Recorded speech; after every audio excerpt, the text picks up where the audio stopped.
Join us for a review of the new VW Touareg R. Let's go!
The Touareg comes standard with LED headlamps and optional matrix LED. Here in the Touareg R version you can see that the front graphic here is blacked out, so a lot of black used instead of chrome.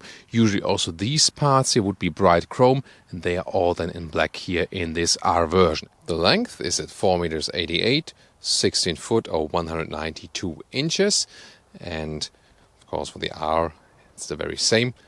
Today I'm entering the stage from the front. Beautiful side profile here with the Touareg. First of all, it has a classic building style with rather upright windows. You see here the tinting of the windows, and wheels come from 20-inch standard for the R up to 22-inch. The ones you can see here, of course, really big menacing style. 20-inch will give you the best comfort. 22-inch will look most striking. In the rear we can see the black contrasting spoiler right here to the lapis blue color. Then the modern tail lamps here for this new Touareg generation, has it ever since. And then there is the e-hybrid badge here together with the R badge. So when you have just the e-hybrid version, just with a little bit less horsepower, then you also have the e-hybrid badge, but not the R badge. Yeah. Okay. Then in the lower part you have once again the black contrast right here, and these exhaust tips here, they are actually one piece with the real exhaust, so I think we can take it that this is still the real deal. Engines for a Touareg, you still get a 3-liter V6 diesel. The 4-liter V8 diesel was cancelled now for this top version, and here this is then based on this 3-liter V6 petrol engine. You can still get it just as an internal combustion engine, but here then in the hybrid models there are two available. Either this then here combined with an electric motor and 380 horsepower system output, 600 newton meters of torque and 5.8 seconds in the acceleration figure, or here the true R model, this one then 462 horsepower for the system output, 700 newton meters of torque and 5.1 seconds is the acceleration figure. Classic all-wheel drive, 40% in front, 6% in the rear, and then varies a little bit. So the electric drivetrain that does not influence the all-wheel drive capabilities. That's of course a good thing then here, because you might want to use it all silent off-road, for example. Battery size is 14 kilowatt hours net or 18 kilowatt hours gross. That's not too big for a car of this size here. So the pure electric range, like a little bit more than between 40 and 50 kilometers, 25, 30 miles. So classic for a plug-in hybrid. And recharging AC and 7.2 kilowatt max. So at a proper charging station, takes just roughly 2 hours to put it back on 100%. That's double the speed of a Passat GTE or a Golf GTE.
getting inside, of course, with a shoe tap today, because we have a little dirt situation.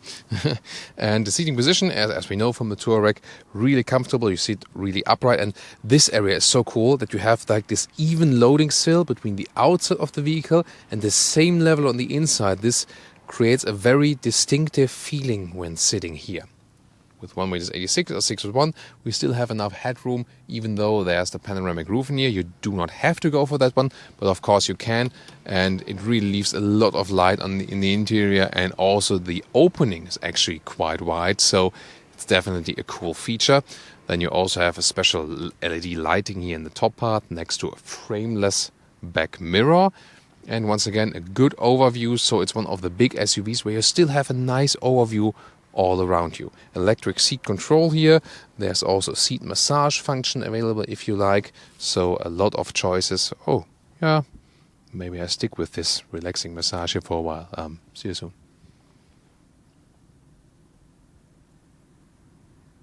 Now the interior overview. Soft touch dashboard. Again, the beautiful blue contrast stitches and nice ambient lighting here. So a quite sensual setup. The steering wheel can be moved up and down electrically and also in and out. Put it all the way in now so you can better see the digital instruments. And a base Touareg would come with smaller displays, but here this one, the Touareg R, already gets the 12-inch on the left and the 15-inch on the right. If you get for a base Touareg, also just feel free to go for the smaller infotainment screen. It will be a little bit easier to use. This one is a little bit like over-engineered, I would say. Soon more details to both of these screens. Once again, a perspective here on this new steering wheel, which looks, again, quite cool. The steering wheel heating is also available in 3 levels. You also get some kind of a haptic feedback. You also hear it, but it's like one button. And then you can switch around here, something for the digital instruments. On the left, and then the cruise control. But here it's like with one small step, or like a bigger step in for 1 or 10 kilometer steps. And there's like an ongoing development here. Soon also in the driving part, more to that thing. Then in the middle console part right here, you have this slider, a lot of black piano lacquer being used.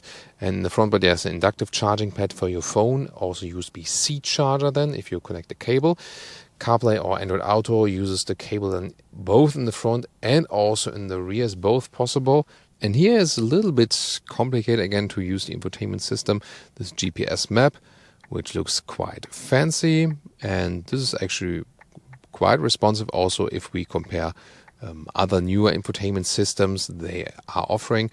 Then here for seat cooling or seat heating. Here there's the temperature control. Using that while driving is a little bit complicated once again. You always have this iPhone home button. You also have the gesture function, but yeah, sometimes it works, sometimes not. Not sure if I would really trust on that. You can here with one finger use these inner menus, and then like with 2 fingers you swipe then the whole menu. So that's like the difference. You see here 1 finger there and 2 fingers then from swipe to left to the whole right side. Digital instruments, they're actually quite clear to read. You can switch what you want to see on the inside here, like assistance systems or a part of the map. And you can also switch around the whole view that, for example, you can have the map all over the place. That is the biggest advantage of these digital instruments.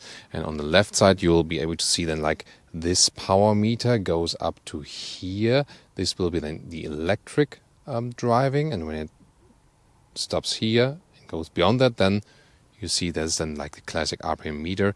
As for the rear compartment, you have a lot of space indeed. That's a cool thing about the Touareg, and also the same styling here on the interior. Also the back part has somewhat soft touch. Then you have the manual shades here for the rear. There we go. Like this, but the windows here in the R version are already tinted, so you probably don't need it that often. And you can also see there's a big middle tunnel, of course, with this huge climate unit. That looks pretty fancy, but of course sitting in the middle part of the seat then it's not that comfortable, but still works. I can show you. More important is that we have adjustable rear seating. So first of all, this bench goes forward and backward by 16 centimeters or 6 inches. That's actually quite substantial. Like this here all the way in the front, you have a longer trunk, or in that way you have most legroom and There's really a lot of space then left in front of my knees. You sit relatively high here. That will be good for the kids. Still with tall adults, it works headroom-wise. Will be a little bit more than without the panoramic roof. So there's no plug-in hybrid compromise for the rear bench. Is there one for the trunk area here? By the way, this lower part is quite thick, so it's not too tall than for tall adults, indeed. What is cool is that here this cover automatically goes up and down together with the electric hatch. That's a very practical solution. Here we have a secure solution also for the charging cable box. You can also put upright like this, that it doesn't take too much space and width. In general, you have the same trunk, just a little bit, see it's a little bit lost in height right here, like this step, and you also don't have anything below that. Usually you would have also more space below that, so that's what you lose. A little bit then in the height and the cover below that. Other than that, it's actually quite okay.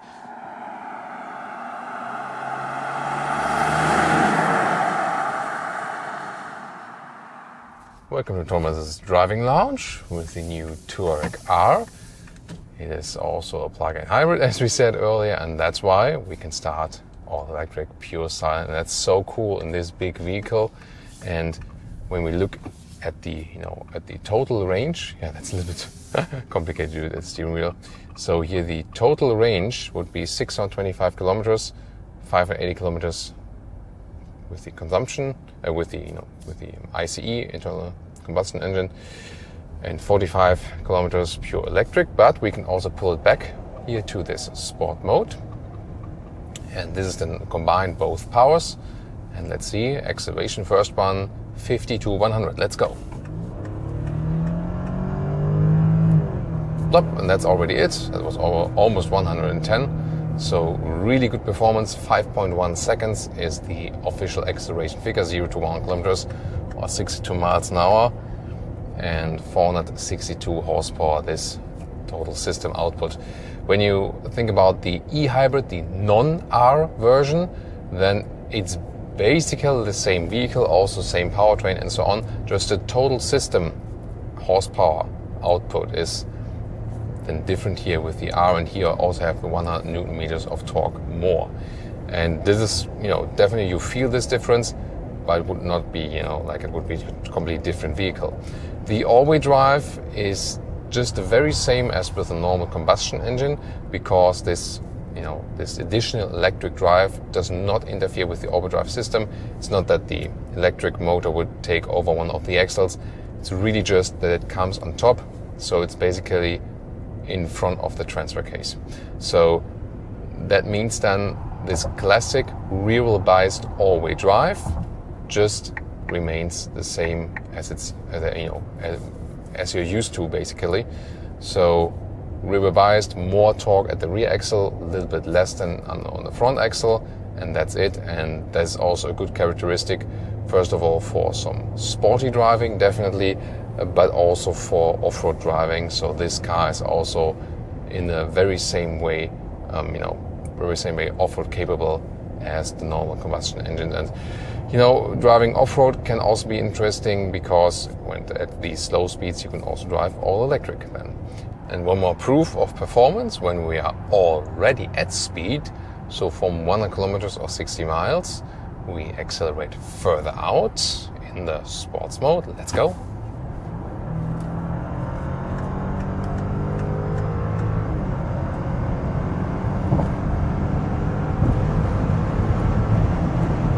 That's 180 kilometers an hour, so pretty impressive, and really smooth acceleration distributed over both axles.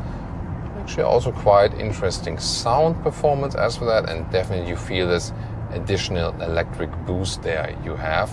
You will also have that in the e-hybrid non-R model, again, just with a little bit less than a second of a difference in the acceleration figure from standstill. So especially from standstill, it makes then a difference. Other than that, then in the higher speed regions, it's also not then too different to the combustion engines. But remember, this new R model also replaces the so far 4-liter V8 diesel, going away from, especially from the very big diesel engines. And Power-wise, definitely is a good replacement if it's also a replacement. As for the fuel economy, that once again depends on the driving profile. Once again, lane change here at higher speeds. Here you can see that the car remains pretty stable, although we don't have the roll control. It would have been sportier than with the anti-roll control, but here still remains really upright. And again, even though we have the 22-inch wheels mounted, it still delivers us a good comfort. So sportiness and comfort is both given, but once again we can say that the Touareg is rather comfortable niche then if you compare it also the Audi and the Porsche competitor, the sibling. They want to be sportier, the Touareg more comfortable. At the same time here, whoa, really good punch. Once again 190 kilometers an hour, really nice. One more lane change here, so good control of the car. The steering, by the way, as for the feeling, so when I deactivate all of the assistance systems and also deactivate lane assist here, pressing the left column, then hitting OK, then I have more control of the car. Still like in the very low degree areas here, could be a little bit more feedback. Other than that, the steering is actually quite progressive, so I don't have to steer that much. And so overall, it gives me a good control feeling here on the motorway.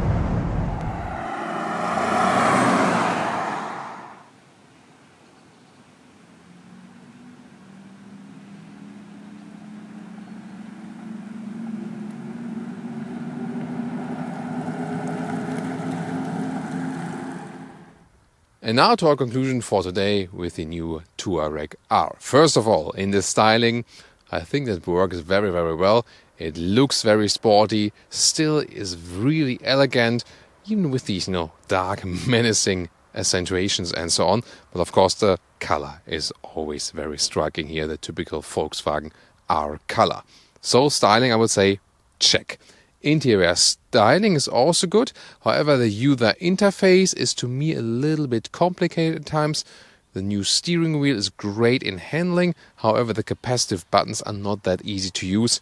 And also the infotainment software could be a little bit fast and also more intuitive to use. The offering of space is very good, and among these big SUV here in this segment here is also one of the best and also one of the most comfortable as for the seating position and so on. Here for the R model, sadly no alternatives to animal skin. For the e-hybrid, a little bit less horsepower tune. However, you can get, not in all markets, but in a lot of markets, you can also get the fabric seats. As for the driving experience, a very comfortable driving experience as usual, we know from the VW Touareg.